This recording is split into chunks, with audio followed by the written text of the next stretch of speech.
Olá, pessoal! Bem-vindos ao canal Notícias Atuais 0285, seu espaço de confiança para ficar por dentro de tudo o que está acontecendo no Brasil e no mundo. Hoje temos uma notícia de grande relevância e impacto social para discutir. O Supremo Tribunal Federal decidiu descriminalizar o porte de maconha para uso pessoal. Vamos entender os detalhes dessa decisão e o que isso significa para a sociedade brasileira.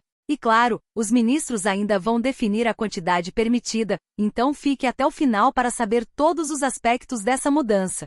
Maioria entendeu que porte de maconha para uso pessoal deve ser um ilícito administrativo, e não penal. Ministros ainda não definiram um parâmetro para separar usuário de traficante. O Supremo Tribunal Federal, STF, já tem maioria para descriminalizar o porte de maconha para uso pessoal. A sessão desta terça-feira 25 foi interrompida, e o resultado deve ser proclamado em uma sessão posterior.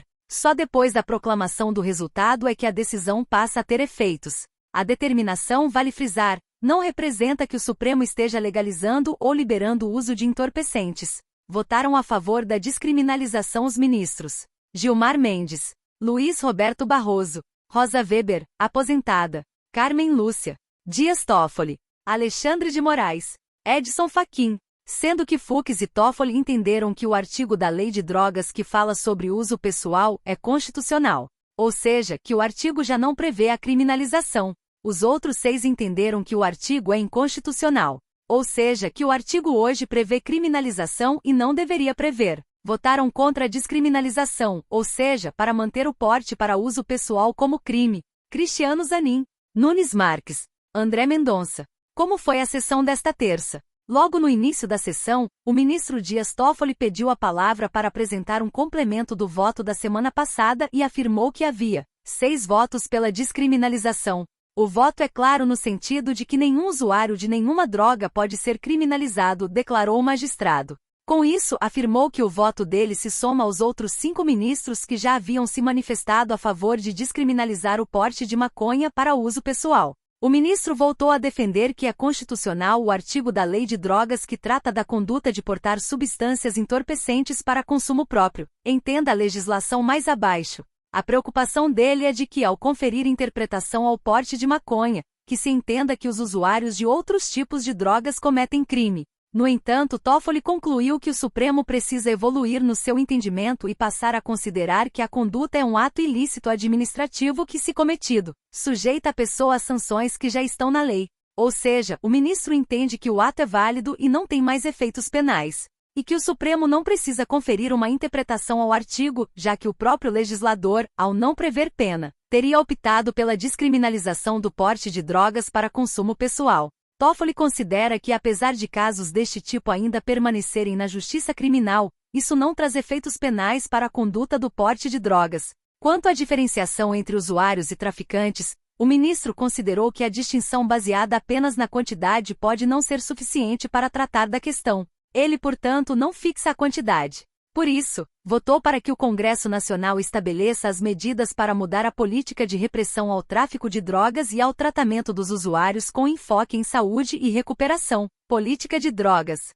Primeiro a votar nesta terça, o ministro Luiz Fux considerou que não cabe ao Supremo definir se o porte de maconha é crime. No entanto, no entendimento dele, trata-se de um ilícito administrativo. Segundo ele, a definição está dentro de uma política de drogas feita pelo legislador, e que a definição da diferença entre traficante e usuário deve ser feita pela Anvisa. Fux também afirmou que há dissenso científico e moral. Considero, por essa razão, que devo ter no meu voto o dever de contenção e de postura deferente aos órgãos de técnica e órgãos científicos detentores de saberes, que tomem para si a tarefa de fixar quais são as substâncias e as quantidades que os indivíduos devem ser autorizados a adquirir, plantar para consumo próprio, disse. Considerou que a previsão do artigo 28 é constitucional, e que as sanções previstas são razoáveis e proporcionais. Uma declaração de inconstitucionalidade do artigo 28 da lei vai deixar de aplicar sanções superponderadas, proporcionais, razoáveis, argumentou. Sem regulação, sem atuação do Poder Legislativo, a liberação do uso da maconha vai trazer muito mais problema do que solução, seguiu. A ministra Carmen Lúcia votou com a maioria para aplicar interpretação ao artigo e considerar que é um ato ilícito administrativo e não penal. Ela entende que é preciso diferenciar traficante de usuário, e que cabe ao Legislativo estabelecer os critérios para essa distinção. Mas que até isso ocorrer, cabe ao STF fixar ao critério. Não é liberou geral. Relator do caso, Gilmar Mendes pediu a palavra durante o julgamento para frisar que o entendimento não é um liberou geral. A Corte não legalizou ou liberou o consumo de entorpecentes. Ou seja, o uso de drogas, mesmo que individual, apesar de não ser crime, permanecerá como ato ilícito, ou seja, contrário à lei. Com isso, quem agir desta forma ainda estará sujeito a sanções que já estão na legislação, incluindo advertência sobre os efeitos das drogas e medida educativa de comparecimento a programa ou curso educativo. O caso começou a ser analisado em 2015 e, ao longo deste período, foi interrompido por 4 pedidos mais tempo para análise do texto. Validade da Lei de Drogas. O processo envolve a discussão sobre a validade de um trecho da Lei de Drogas, de 2006. A lei estabelece, em seu artigo 28, que é crime adquirir, guardar e transportar entorpecentes para consumo pessoal. No entanto, a legislação não fixa uma pena de prisão para a conduta, mas sim sanções como advertência, prestação de serviços à comunidade e aplicação de medidas educativas, estas duas últimas, pelo prazo máximo de 5 meses. Ou seja, embora seja um delito, a prática não leva o acusado para a prisão. A norma não diz quais são as substâncias classificadas como droga. Essa informação é detalhada em um regulamento do Ministério da Saúde. Além disso, determina que cabe ao juiz avaliar, no caso concreto, se o entorpecente é para uso individual. Para isso, o magistrado terá de levar em conta os seguintes requisitos: a natureza e a quantidade da substância apreendida, o local e as circunstâncias da apreensão, as circunstâncias sociais e pessoais da pessoa que portava o produto, além de suas condutas e antecedentes. Ou seja, não há um critério específico de quantidades estabelecido em lei. Com isso, a avaliação fica a cargo da Justiça.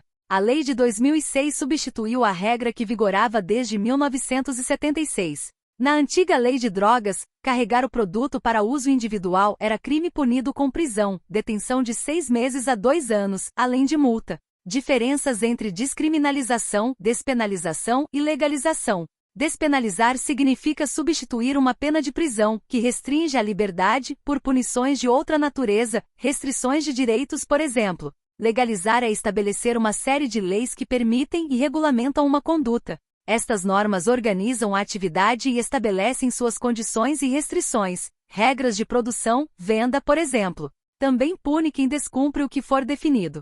Na prática, é autorizar por meio de uma regra. Já descriminalizar consiste em deixar de considerar uma ação como crime, ou seja, em âmbito penal, a punição deixa de existir, mas é possível ainda aplicar sanções administrativas ou civis. Caso concreto: o Supremo foi provocado a se manifestar a partir de um recurso que chegou à Corte em 2011. O caso envolve a condenação a 2 meses de prestação de serviços à comunidade de um homem que portava 3 gramas de maconha dentro do Centro de Detenção Provisória de Diadema, SP. A Defensoria Pública questionou a decisão da Justiça de São Paulo, que manteve o homem preso. Entre outros pontos, a Defensoria diz que a criminalização do porte individual fere o direito à liberdade e à privacidade. Estes direitos fundamentais estão previstos na Constituição. Como a matéria envolve a Carta Magna, cabe ao Supremo se pronunciar. E aí, pessoal, o que vocês acharam dessa decisão do STF? Será que essa medida vai realmente trazer mudanças positivas para o país ou ainda temos muitos desafios pela frente? Deixe sua opinião nos comentários, queremos saber o que você pensa sobre isso. Se você gostou do vídeo, não esqueça de deixar seu like, se inscrever no canal e ativar o sininho para não perder nenhuma atualização importante. Aqui no Notícias Atuais 0285, a informação chega primeiro até você.